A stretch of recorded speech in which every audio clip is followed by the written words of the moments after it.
Ito na lang mga kababayan, dahil pinag-usapan na natin si Philip Salvador, pag-usapan na rin natin itong nalilink sa kanya. Pero meron silang dyan meron silang palusot. Kasin daw. Itong si Hanilet mga kababayan, na kasin daw ni Philip Salvador, sabi sa Ilocano, kasin sinukit. Mga kababayan, Pastor Kibuloy, pinatay na ni Hanilet. Tumigil ka dyan, kabit.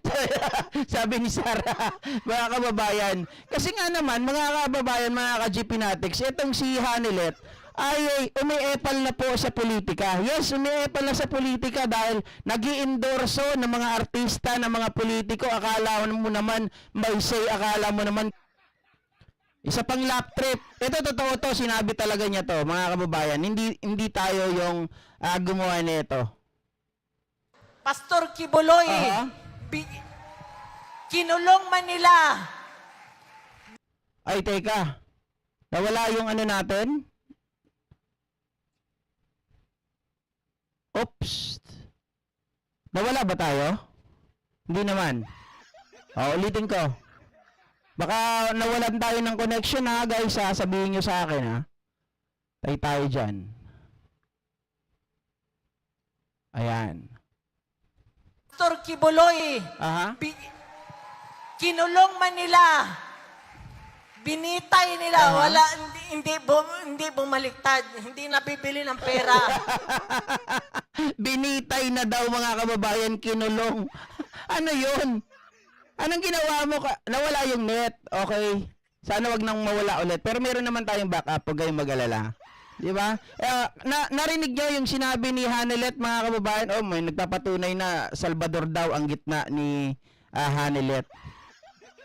Okay, mga kababayan. Pero ito, di ba, going back doon sa kanyang mga pinagsasabi, meron ba kayo nabalitaan na si Kibuloy ay binitay? Pinatay niya na si Kibuloy. Pastor Kibuloy, kinulong Manila. Binitay nila, wala. Kinulong Manila. Binitay Manila. Teka lang, mga kababayan, wala po, kasi dahil wala kayong nababalitaan kay Kibuloy ngayon, binitay na. Wala po tayong nalalaman, wala po tayong alam na ang Silya Electrica, ang bitay sa atin ay binalik na ng ating mga congressman. Naka-recess pa po sila, ma'am. Diba? Hindi pa po nila ina-activate po yung bitay.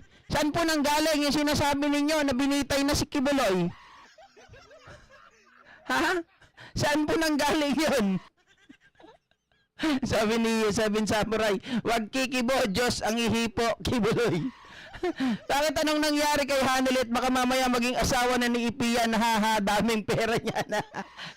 Ang palusot nila, magkamag-anak daw sila, magpinsan. Sabi ko, kasin? Kasin sinukit.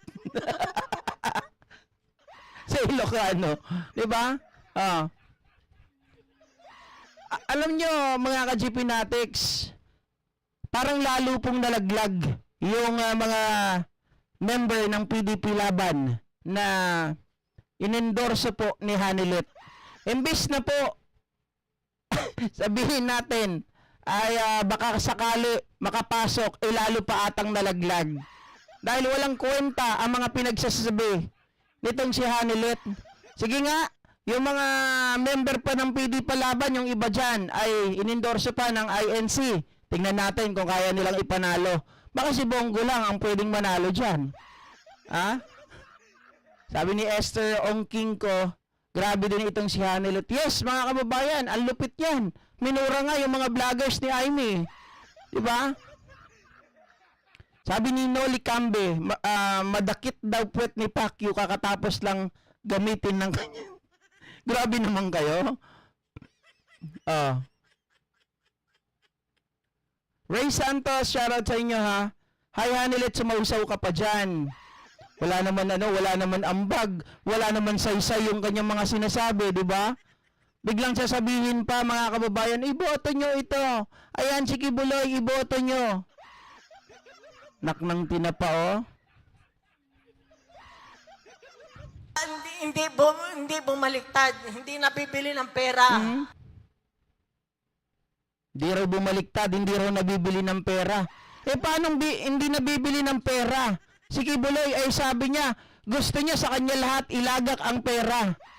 At gagawin niya daw 5 pesos, mga kababayan, ang presyo ng bigas. Di ba? Dinaig niya pa si Digong, dinaig niya pa si PBBM sa pagpapababa ng presyo ng bigas. Sabi ng iba dyan, oy, pababain mo yung presyo ng bigas, di mo nga napigilan na nakulong ka. Sabi ni Susana Gakilan, kasin sinukit ni Hanilet ni Ipe. Mga biruan natin mga Ilocano yan, no? Ano yan, kamag-anak mo ba yan? Oo, kasin ko yan, kasin sinukit. Boss, ngayong taon na to ang Duterte Clan ang pinakamaraming issue na sumabog sa bansang Pilipinas simula poon hanggang mga alipin hindi na nawalan. Tama kayo dyan, Elber Nova, no? Oh. Sabi ni Notilem Jumiliton Reynaldo, wag iboto o iwasang iboto ang mga pro-China kung mahal nyo ang bansang Pilipinas. Tama po yun, kung mahal po ninyo. Kung kayo ay maka-Pilipino, kayo ay mahal nyo ang Pilipinas, wag natin iboto ang mga pro-China. Kilala nyo kung sino yung mga yan. At meron din dyan, mga kababayan, na mapagbalat kayo. Di ba? Oh.